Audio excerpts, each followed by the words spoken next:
Great. Well, good afternoon, everybody, and thank you very much for joining us on another college live stream with St Hildas. This afternoon, I have with me the tutor for admissions, Dr. Sarah Norman, and I have two of our students with us as well. I have Sophie, who is a first year historian, and I have Ethan, who is a second year economics and management student. Throughout today's live stream, if you have any questions for our students, for the Tutor for Admissions, please do let us know. You can send us different questions in various ways. You can ask us on YouTube, you can ask us on the Slido chat. Just make sure it's on the Ask the live stream chat version, and I'll make sure we keep up to date with those. But yeah, please do let us know any questions and we'll answer them throughout. So I have some questions for you guys that have been pre-sent earlier today. So we'll go through those, and then if any crop up, we'll answer those ones too.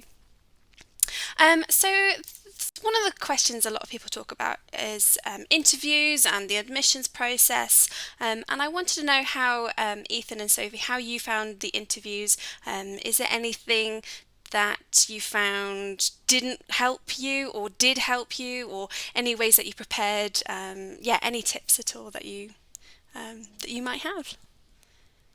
Do you want me to? I can go first if you want. Yeah, sure. That'd be great. So for interviews, I made the mistake of, like, as soon as I got my interview, I started trying to learn everything about economics and everything about management. I thought that was the way to go. So I needed to walk in with all this prior knowledge. When in reality, as long as you're on top of your A-level content, your interview should be okay. What you need to practice is more like the critical thinking, the problem solving, being able to verbally articulate your thought processes, think logically, and explain that to someone else. Because that's what you're doing in tutorials, and that's essentially what the interview is trying to replicate. It's trying to see how you'll function in a tutorial system. And part of it is maybe you get halfway through a problem, and then the tutor throws you some more information, and you need to be able to take that on, adapt, and then structure that into your thinking.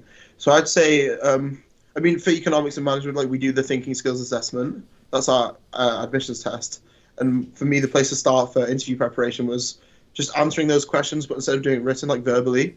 So it's a multiple choice, like, critical thinking questions, but being able to talk through those options verbally is a great place to start for interviews, because that's essentially what they're going to ask you to do. And work from there. Just practice speaking out loud, making your thoughts clear, making your thoughts structured and logical. That's my main advice. Cool. How about you, Sophie, with history? How did you find it? So I say don't be put off applying to Oxford because of the interview process, because it's actually a really rewarding experience, and I actually enjoyed both of my interviews. Because it's giving you the opportunity to talk to world-class academics about something you're really passionate about, and you're not going to get that opportunity again, obviously, unless you get in. But it's a really good experience, and the main takeaway is you don't have to know every single thing. Like Ethan said, the tutors are there to help you. They know you don't know every single thing about the subject. If you did know that, then there's no point going to university and studying an undergraduate degree, because you know it all already. But yeah, the main thing is just to enjoy it. Try your best, and yeah, think aloud. Try and articulate your thought processes, and just have a good time with it, really. And is it okay if you don't know the answer, or if you don't know a particular answer to a problem? Is that okay to say that? Yeah, so the main thing is kind of letting the tutor know that you maybe are unsure of the question, but then giving it a go anyway, and trying to use the knowledge that you already have and trying to work out the answer from there. But yeah, they know that you don't know everything. They're just trying to push you as far as they can. Great. And Sarah, you're from a more scientific background. Do you have any advice for any of the science subjects and the interview process for them? I think there's aspects that are similar to those in other subjects. So similar to ENN that Ethan has described, there'll be problem solving. So I used to interview prospective medical students, and we would expect them to be able to take on board new information that we provided to them, and then we would ask them questions, and they would, using the information we've just given them, try and work out the answers to the questions. So problem solving skills, very important, because we want to understand how people are thinking. There'll be some element of trying to see whether or not they've got an interest in the subject by asking them questions, seeing have they done any extended reading outside of their course. It doesn't really matter what they've read, it's the fact that they have read something and we ask them about it to see how they think about it. And we might ask them further questions to see how far, like Sophie says, how far you can take it. So that's something we used to do in medicine, but I need to contrast that with the subjects which are sort of the maths, physics, chemistry type subjects, which actually will be much more subject based. So in maths, I'm afraid to say, they set you maths questions. They'll set you a problem on a piece of paper. If it's in person, they'll set you a problem on a piece of paper, and they'll look at how well you take it apart. It will be something you've not necessarily done before, but you'll use the skills that you have already in maths to pick it apart, and they'll ask you why you're doing it that way. What are you trying to achieve? And essentially, everybody can solve the problem, but they'll see how you go about it and how quick it is and how many bits of help you need. And chemistry, physics, probably very similar. They draw something, they describe something, and they'll get you to solve a problem. So I think we're going to work slightly backwards now. So we've talked about the interview. How did you, Sophie and Ethan, how did you find the admissions test? So Sophie, you sat the HAT, did you? Yep. And then Ethan, you sat the TSA. So the TSA is a thinking skills assessment, and the HAT is the history admissions test. Yes. Aptitude test. Yes, I always get that wrong. How did you both prepare for the admissions test? Again, do you have any tips, or is there anything that you would recommend not doing as well? Ethan, how about we start with you? Yeah. So I got a piece of advice from somebody who'd been through it before me, and their advice was don't start preparing for the TSA until you've actually applied, which for most people sounds quite late, because I think what you have to apply by kind of mid-October, and then your admissions test will be like the last day in October, I think, usually. But that advice worked really well for me, because the issue with the TSA is there's a very small amount of past papers, and once you finish them, you finish them. So don't start too early, and then just work through it steadily. It's quite frustrating, but in the end, I actually find it quite fun. The TSA is multiple choice based, so what I would do is I'd work through a whole paper, and then of the questions I got wrong, I'd write down the number of the questions in the paper that they're from, and I'd come back to them in 3 days' time and try them again. And then maybe if I got 10 wrong first time, second time out of those 10 I get half right. And then the half that I'm still getting wrong, I come back to those in a few days. Because you want enough time to forget it before you try it again. And hopefully when you try it again, due to the other stuff you're doing, you start to get it right. I don't know, it's a good way to see yourself progress. And once you've narrowed down all the questions and you realize you can get every question right on a paper, then it's just a matter of timing. And obviously you'll never get 100% of the TSA because it's difficult. But if you can prove to yourself that you can answer all questions, then you walk in feeling confident and feeling you're able to do as best as you can. And that's all it is. You try your best and don't get bogged down in the statistics. Don't think about, what do I need on this test to get in. Just do as best as you can, and hopefully it forms part of your rounded application. Great. How about you, Sophie? How did you prepare for the HAT? So yeah, I used past papers as well. So I think I did about 3 before the actual test. And the most useful thing for me with that was firstly working to time. So trying to do the writing and the reading all in an hour period is quite challenging. So you really need to make sure that you can actually do that. But the best thing I did was look at the mark scheme. So it tells you in a lot of detail points that examiners would pick up on as being high scoring and points that they would pick up on as being much more low scoring, and kind of comparing that to what you've written and how you would improve your answer. That was what was really helpful to me. So I think Ethan touched on it a bit earlier about how people do get quite bogged down in with the numbers and the stats and worrying about what average they need to get to go to Oxford. Do you have any advice for people who are so worried, who are quite anxious or worried about all those sorts of stats? I think people have to focus on their own application and stop worrying about the background of everybody else. We get quite a lot of questions about, who got in, what test score did they get, what's the number of people that applied for this course, how many people am I up against. There's a lot of kind of effort put in to try and see which college is most easy to get into, blah, blah, blah, blah, blah. It's actually incredibly difficult to try and game the system, because every year the applicants are different. The applicants are different, the tests are different, the scores are different. You can't predict outcome. So really just focus on your own preparation, focus on your own application. I think we're looking for a rounded, as Ethan's just said, a rounded application. Somebody who's got good existing qualifications for GCSE, somebody who's got the right prediction for A-level. It doesn't have to be as high as somebody else, it just has to meet our criteria.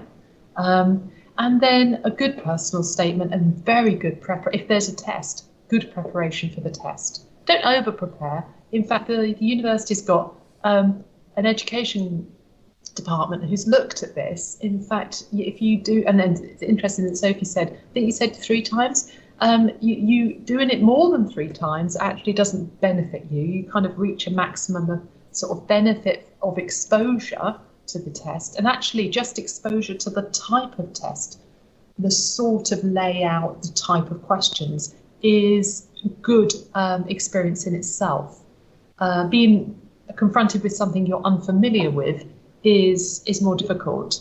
Even if you don't know what the content is, just knowing how it's laid out is really helpful for people. So a bit of preparation in those tests is always really helpful. For the subjects that don't use tests, we would advise that you have a greater appreciation of the personal statement influence, because the tutors are going to use your personal statement more. They're going to look for evidence that you are actually committed to this course, that you've shown external work outside of your your A-levels. So if you're interested in, for instance, biology is one of the subjects that doesn't use a test, but the tutors are looking for extracurricular activity that's relevant for that subject. So I think people need to just think about their own application. Don't worry about the competition. Don't worry about the stats and the chances of getting in. Just look at their own, make the best application they can. Great. So for both Sophie and Ethan, you wrote a personal statement, you submitted it on time, you sat the test, and then you had an interview, and then you got the congratulations, you're coming to Oxford. What I'd like you to do is just cast your minds back to when you first arrived at St Hildas and you had that Freshers' Week, that first week here at the college. What happened? What was Freshers' Week like? Can you remember, what was going on? Do you remember how you felt when you arrived? Sophie, how was Freshers' Week for you? I was just really excited to get to Oxford in the end. So our Freshers' Week was really good. Obviously, coronavirus limited it quite significantly, but the college, and especially like our entertainment reps who are in second year, they made so much effort to ensure that we had the best experience possible. So they organised lots of events where we could meet people. We did like dress up events at the end as well. And then we had our college family situation where we met our college parents who were also in second year. And we got to kind of bond with them. We had a picnic, and that was really nice, and it felt like a real introduction into the Hildas community, and I had a really good time. Great. Sophie, you've mentioned college parents there. Would you be able to just tell us a bit more about what that is and who your college parents are, and all that, and the whole system behind it? Okay, so when you get into Oxford, you get allocated some college parents. So one of them will be doing your subject. So my mum does my subject, and then they'll have spouses, either 1 or 2, and they'll do a different subject, and then they'll have kids in their subject. So then I have 3 parents and 2 sisters. So 2 of them do medicine, 2 of them do biomed, and 2 of them do history. So it's a really nice way to meet people, both in your year and in the year above. But also it's nice for that kind of pastoral support if you need any guidance from someone who's already been through the experience themselves. Great. Ethan, how did you find Freshers' Week? Did you have a good time? Yeah, I absolutely loved it. It does make you realise how everyone gets the freshers' flu, though, because you are just going non-stop, kind of no rest for a full week.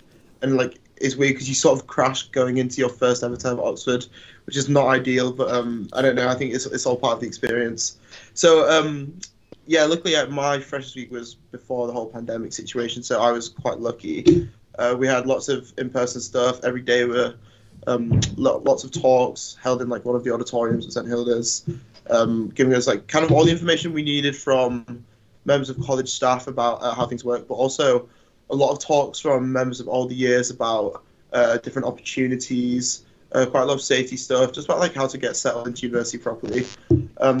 Then yeah, lots of fun events, lots of social stuff to meet people, club nights, obviously, just weird stuff like treasure hunts, like little challenges. I don't know. I think the big thing is getting stuck in because it's the best way to meet new people. And yeah, I don't know. It's one of those weeks where you shouldn't turn anything down, really. Unless you really need the break. My attitude is just like get stuck in, do as much as possible, meet as many people, and then it's the most positive start you can make to university. Yes, because it comes across as though maybe everyone's going for this treasure hunt, but actually you're not really going for the treasure hunt. You're going to meet everyone. You're going to see Yeah. the layout of the college and familiarize yourself with it. So it's not actually about the treasure hunt. No, completely. Like the treasure hunt's a way to meet people. Like I'm not actually there to hone my treasure hunting skills or to find like a piece of paper that someone's hidden under a rock. Like you're there to meet some people and like have an experience with the people that you will be spending the next 3 years with. That's the thing. Like, they will form your university experience, and it's really important that you kind of build those bridges early on. Definitely, definitely. And so I guess the JCR committee take quite a prominent role in Freshers Week. Just talking about the JCR, so I just want to know what is the JCR because there's two elements really to it. So Sophie, could you talk to us a bit about when people refer to the JCR, what exactly are they talking about? So JCR stands for Junior Common Room, and it means both the physical space, which is like located just by Hall Building in Hildas. So it's equipped as like a social space. The bar's there. It's got a pool table, football table, that kind of thing. It's a very sociable area. But then the JCR also is the student body as a whole. It's the undergraduate student body, sorry. So everyone from first to third year is within the JCR, and we have positions within it. So we've got a president, a secretary, treasurer, and then more specific roles like women's rep or LGBT rep. So they represent the student body at large, and they can negotiate with college to try and push for change that we want. Okay, great. And Ethan, you're on the JCR committee, aren't you? Yeah, I'm one of our student bar managers this year. And how have you found it? Have you enjoyed it? Yeah, it's been an odd year because we can't quite fulfill our roles as we normally would. But I think we've really made the most of it. Tried to put on events that people enjoy. We get a quite generous budget from college, so it's all about spending that to maximise kind of the student experience also here. And I don't know. There's also something to taking like these positions of responsibility. You do kind of grow into it, and you develop some skills. Which, I mean, obviously it went straight on my CV because I do economics and management, so that's all I'm here for. But I genuinely do feel like I've learned things, and I've kind of developed on some things that I was working on anyway. And now I feel like better equipped to go and take on future positions of responsibility. Leading other things, applying for jobs. It gives you confidence and gives you the opportunity to grow alongside your academic work, which is nice. How do you get onto the committee? What is that process? We have elections actually. So throughout Trinity term, which is what we call our summer term in Oxford, it runs kind of April to June. That's what we call Trinity term. And every week we have a few elections for different JCR positions because there's a lot that we have to elect. A lot of the time you'll actually run unopposed. Like someone will say, okay, I'm running for this position, and then maybe no one else is interested, or maybe everyone realizes that they'd be really good, so you run unopposed, or sometimes it's contested.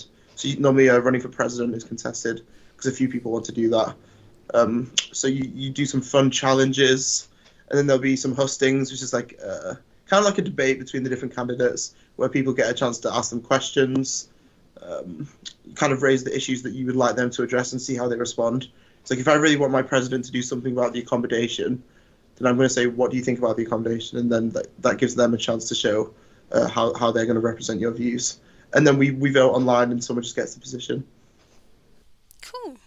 And Sarah, what's your, are you involved much with the JCR once they are elected? Are they talk to you much as a tutor for admissions or senior tutor? It very much depends on what the JCR want to do. So we have years where they contact college and discuss issues, and we work with them to put those things in place. Sometimes the students work independently of college and through the committee structure. So the college has a governance committee structure. Various members of the JCR committee are members of those college committees, and they represent the student body on those committees, and they can try and bring forward change through the committee structure. So I sit on committees that include the JCR president, but also the president of the Middle Common Room, which is the graduate population in college. Sometimes we have the treasurers. They come and present the accounts of the two committees. So they come along to our committees, and we will ask them what they're spending their money on, if they need more money. And if they ask us to fund something, then we will negotiate with them. And it's normally a very pleasant interaction. Sometimes the students want to bring something forward which is quite novel, and it's always great to be able to speak to them about it before they bring it to governing body, because at that point they're trying to persuade, let's say, 40 fellows of the college. But so it's always wise to work with individual members of the college to bring those papers forward.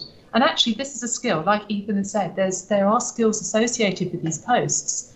And in these particular cases, I mean, the treasurer is obviously doing the accounts, he's generating the accounts, he's presenting the accounts and the summary to governing body. So that's a useful skill, to be able to summarise and present data to a group of people that perhaps are not experts in that themselves. And the JCR president is a fantastic role, but they have to actually present a large number of different issues and represent the student body in difficult circumstances sometimes. So it's a really interesting opportunity for undergraduates and graduate students to take place in and take part in the governance of the organisation they work in and live in. Thank you. So Sophie and Ethan, let's just think back to, you've just done Freshers Week and you're starting maybe some lectures, some tutorials, starting to sort of get a better feel for the place. What I wanted to know is, I think people get very worried that they're not going to be able to find friends, find their place, that something that maybe they're after isn't available. Maybe they're just very worried about starting somewhere fresh for the first time, and also maybe about the competitive nature of possibly studying here. So I wanted to just talk to you a bit about maybe what your experiences are with tutorials and lectures, and the interaction that you guys have had with your fellow peers. So, Ethan, let's start with you. How have you found the lectures and the tutorials and the teaching here at the college and at the University of Oxford? So tutorials are interesting. It's teaching like you've never had before. It's rigorous. You learn a lot very quickly, but there's also like nowhere to hide. You can't sit at the back of the classroom and not know something. You have to come in prepared, otherwise it will be shown that you don't know something. But that's also fine, because it forces you to be better, which is good. Lectures, this is probably not a great thing to say, but I find lectures to be very optional.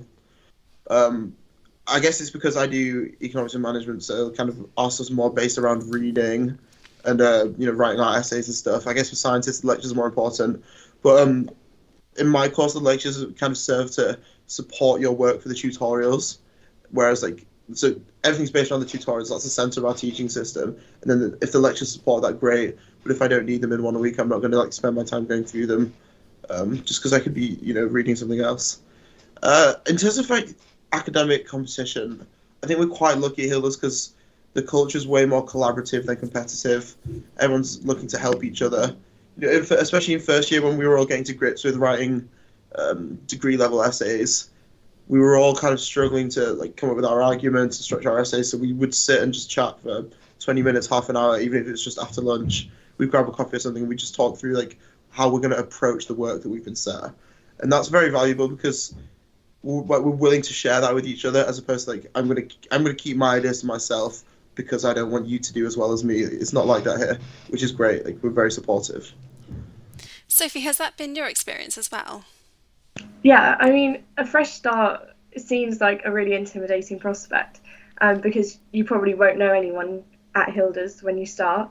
But actually, I found that to be really refreshing and a really good thing for me, especially because at my school, I felt like a lot of people didn't want to be there a lot of the time, and that there wasn't much passion there for learning. Whereas here, everyone wants to be there, everyone's worked really hard, and everyone is just really enthusiastic about what they're studying.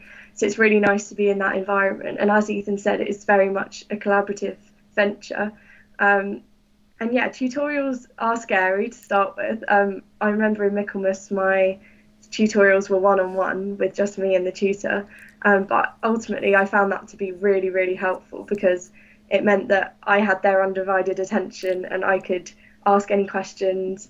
And I had to know, yeah, as Ethan said, I had to be really prepared because I needed to talk for a whole hour about one topic, basically. But I feel like that really pushed me academically, and it was a really good idea. Great. So outside of your studies and outside of the tutorials and the lectures and things, we've got quite a lot of buildings at St Hilda's that are sort of you can use as extracurricular, I guess, or supercurricular. How do you go about using those? How do you go about accessing them? Because we have a beautiful music building. We've got the gym. We have the sanctuary as well.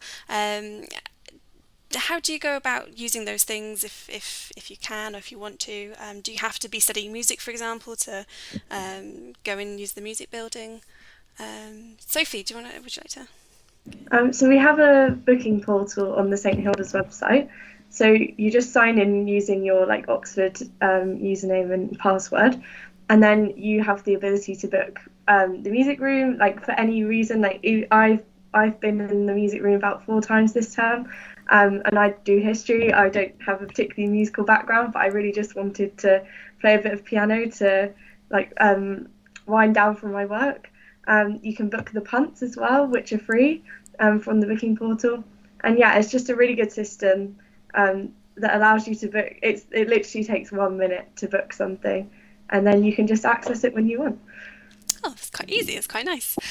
Sarah, what about our facilities? About the gym. I think that's quite a recent build, was it? A couple of years ago, and then the sanctuary with the new Yeah. build. That's very new. Yeah, the gym's been really popular.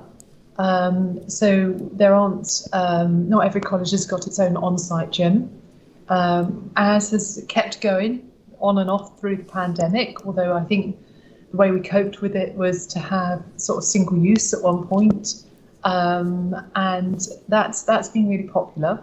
The other thing that's coming online, it's kind of here now, but it hasn't been up and running as much as we'd hoped it would be, is we have a new space in our new building called the Sanctuary, which you mentioned. It's a multi-faith space. We aren't a traditional college. We don't have an old chapel. We don't have an organ. We don't have organ scholars. We don't have choral scholars, not traditional choral scholars. We do have a choir. We have a lot of modern music. But in the sanctuary, what we've actually got is we've got an opportunity for people of different faiths to share a space, not necessarily at the same time, but everybody of any faith has access to the same space. And that's very much to open up the college to different faiths. So instead of just being of one traditional faith and then other faiths have to go and find somewhere outside of college, they actually can bring their faith into college and actually hold things in college in a space that is open to all. And so that's a new thing. And I think we're the first college to have that sort of facility. Our chaplain is actually from a multi-faith background, but is actually a practicing Quaker and therefore very open to all. Great. So I think I may have asked you this before, Sophie and Ethan, but how is the work-life balance? Is that, there is a lot of work that you need to do and it's quite intense in those 8-week terms, but how are you able to balance your work and your social life and all the events that go on and all the societies and clubs that you can get involved with? How do you go about balancing that when you need to also work quite hard? Ethan, how have you found it?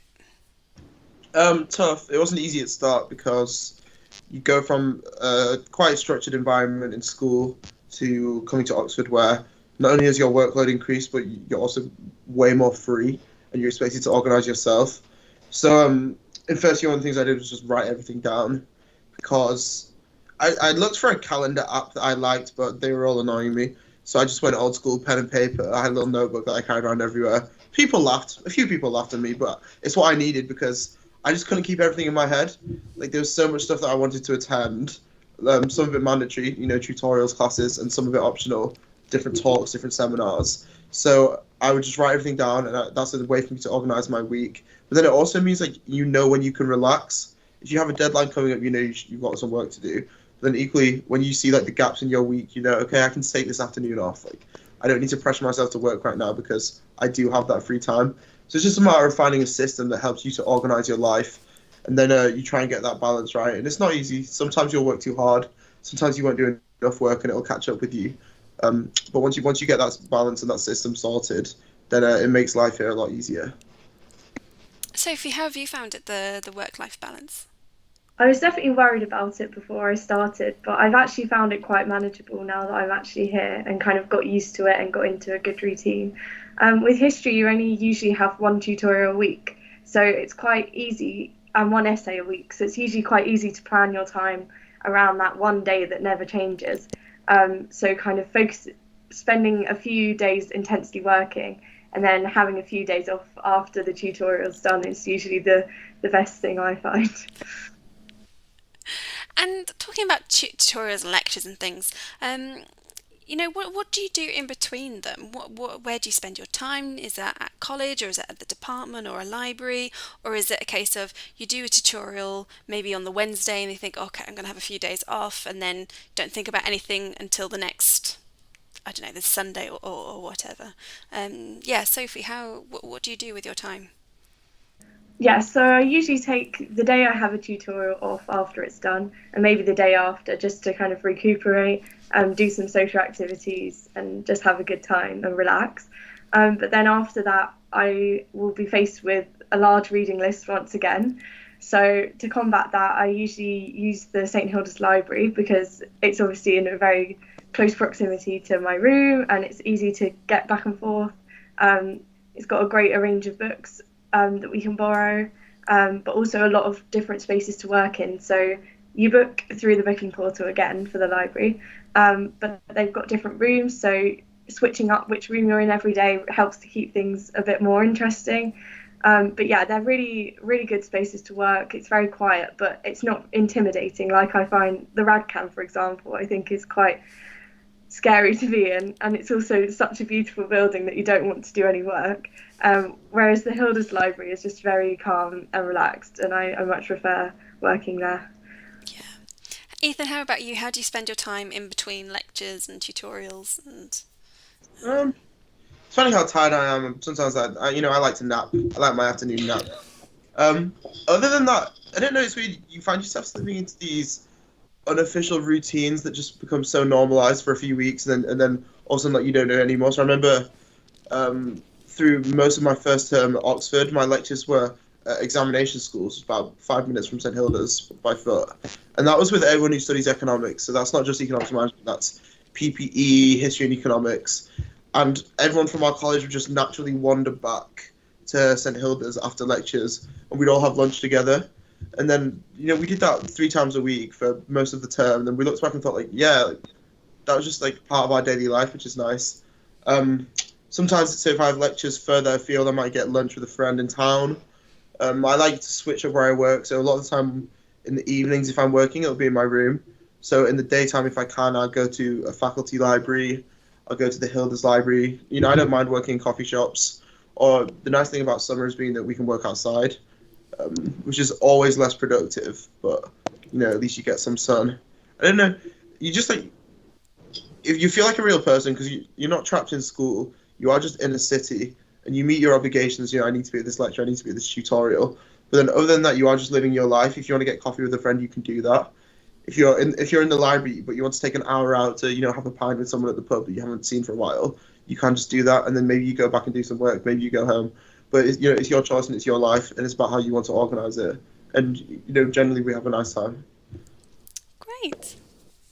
I would say, actually, Emma, Sophie mentioned booking spaces in the library. That has only actually been this academic year because of social distancing. Normally, there would be lots of spaces available in the library, and students would just come and go as they wish to use it. And we very much hope that come this new academic year in October, we'll go back to something a bit more like normal. It may be Sophie's only experience at St Hildas is this booking of the library spaces, but hopefully one day it'll become more casual than that. Just to speak for the science students out there, again, I'm going to start with medicine. Medicine is almost a 9-to-5 timetable. So unlike other subjects, perhaps in social sciences and the humanities, where there's less contact time but more reading time, in the sciences, you tend to have many more lectures and perhaps long practical sessions. And so by the time you've timetabled all of that in, the only gap in your diary is often Wednesday afternoons, which is kind of reserved for students to be able to play in sports teams, which are all organised to be on Wednesday afternoons. And those science students will often have tutorials in early evening or late afternoon in order to fit around their incredibly packed timetable. It's very different, and the sort of day-to-day activities will differ depending on the subject, and a lot of that information is very available on the department's websites. So if you go to the faculty or department that represents your subject, it will give you a bit more of an idea of what the day's like. But one ought to say, on average, you're working full time. So although you have control over your time and you can use your time as you wish, probably if you added the hours up, you're probably doing, 40 hours. You're probably doing full-time work. And that's the sort of level of activities that's expected of a student at Oxford. We only have 8 weeks, and then you get 6 weeks off. So there's a lot that's packed in to a relatively short period of time. But how you use that time sometimes is entirely up to you. So you can work the weekend, take days off in the week, as Ethan has described. A medic wouldn't be allowed to do that. So, as Sarah said, the terms are only 8 weeks long. During the holidays then, do you guys work, or do you just have it as a vacation and just take it off, or do you have maybe work experience or internships? What happens in the vacation? Sophie, would you like to go? So yeah, if you go to Oxford, you're not allowed to take part-time work on because it's too much of a commitment alongside your studies. So if you do want to engage in work, the vacation is definitely the best time to do it. Or do internships, which I haven't quite got round to yet, but hopefully next year that'll happen. The most productive thing I did in the vacation was kind of consolidate all the knowledge I'd formed in the previous term. So it can get very hectic and you're kind of working from essay to essay and you don't really have time to put it all together and revise it. But in the vacation, you've got a lot of free time. So to just dedicate some time, obviously you're going to relax and have fun with your friends from home, but dedicate some time to just consolidating what you've done, and that will just put you in a better position for like upcoming exams later on. Cool. How about you, Ethan? How have you worked on the vacation? Do you work or do you take it off? Yeah, a bit of both. If I need money, I'll pick up some work somewhere at home. I remember going to my first vacation after my first time at university. My final tutorial, my economics tutor said, "What you guys plan to do for the vacation?" And we were all a bit stumped, like we didn't know what was sort of expected to do in the vacation at Oxford. And he just said, like, take at least like 4 or 5 days off completely at the end of term. And he's right, because sometimes you get into this weird mindset where you feel like you should be working all the time, but at the end of a term, because it's just a short and sharp, like intense 8 weeks, it is worth just crashing for a little bit, catch up on your sleep, de-stress, and then you kind of pick it back up again. You start preparing for collections. So at the start of every term, you'll have collections, which is essentially mock exams based on the content that you studied in the previous term. So you have the vacation to prepare for that. I pick up some work. It's just nice being home. I try and see family, see my friends, especially because Oxford terms, I don't like to go home because I feel like you're missing quite a significant portion of the term if you go away for a weekend, and especially getting around to other universities to visit friends. The time to do that is in the vacation and not term time, because otherwise, it can throw off kind of the way you're managing your workload. So yeah, a mixture of relaxing, getting set for the next term, and maybe earning some money or getting some work experience or something. So is work experience and internships, is that quite an easy thing to access as a student during the vacation? Or is there anything in place at St Hilda's that we have in place for internships or work experience? The college has some career networks which could be used to perhaps identify internships. We also have some funding, some of it's specific to certain subjects. So we've got money for people who want to do internships in law and also in the media. And we do have some general funding if we have money left over. Internships are a lower priority than research trips, but we can support some students.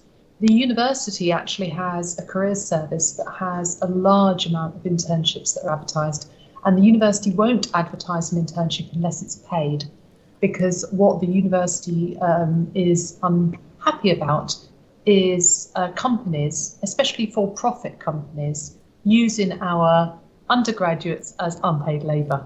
So in order to make sure that our students are recognised for the work that they do for these companies, they're paid, and there's a quality assurance so that we know that our students aren't going to be inappropriately used during the holidays. And quite a lot of our students report that they do internships. I would recommend they do them in the summer as opposed to Easter, because if it's the Easter before an exam period, then it can take away valuable time to revise. Great. Well, we're sort of coming up to the end of our live stream, as it were. And I was just thinking, I was just wondering really what you guys' last sort of thoughts about St Hilda's is, and what do you think makes St Hilda's special and different from other colleges? So, Sophie, what do you think? Well, firstly, I'd have to say the location is what really makes Hilda's stand out. So we're a riverside college, which most colleges can't boast about. And it's so beautiful. You just walk through the grounds and you see it every day. You can sit by the river, you can punt there. It's just a really nice feature to have. But also contrary to popular belief, we are actually very close to the centre of town. It's only about a 10-minute walk away. And you get a really nice walk with lots of pretty buildings when you go. But then we're also on the other side, we've got Cowley Road, which is really bustling. It's got a lot of independent shops, good clothes shops, music events. So it's nice to have those three things like in a triangle, you could say, in such close proximity. I really like that about Hilda's. How about you, Ethan? I think so. The people here have really made my time enjoyable, but I guess there are good people at all colleges, so maybe that's not completely unique to St Hilda's. But I think there's something about our community spirit and the culture we have here, just supportive. Everyone's quite open and honest and approachable and helpful. So when you need things or when someone needs things of you, there's this sort of collaboration, which is nice. Also, round tables, I think. Round tables always sticks out to me. In our dining hall, we have round dinner tables, whereas most colleges will have long ones and benches, which kind of feeds into what I was saying earlier. It's all about being with people. You have a meal with 8 people instead of a few people sat next to you on a bench. You really feel I don't know. There's something about community, which is great. Cool. And Sarah, how about for you? I think we have a really supportive community. I think it grows from our very strong background, which grew out of the feminist support. We were a female-only college. We were set up to support women at the university. That turned into allowing men in 2008, and since then it's all been about equality, and equality for men as well as for women. And I think that strength of feeling that everybody is considered the same, regardless of background. I think that's such a strong ethos in the college. But our grounds, which are so open and we can all access, there's no private spaces that students aren't allowed to go to, it means everybody feels very comfortable. The staff incredibly supportive, all the staff from the catering team through to the scouts who are cleaners, to all of the academics. They're all really very helpful, and everybody wants the students to succeed. Great. Well, thank you all so much for taking part today, and thank you for your insight into St Hilda's. I hope you've enjoyed this live stream. If you do have any further questions, you can always contact us. All of our information is on the St Hilda's website, or for the remainder of the day, you can ask us some questions on Slido, where we will be until 4 o'clock today. Thank you very much for joining us, and I hope you enjoyed the session. Goodbye, everyone. Bye.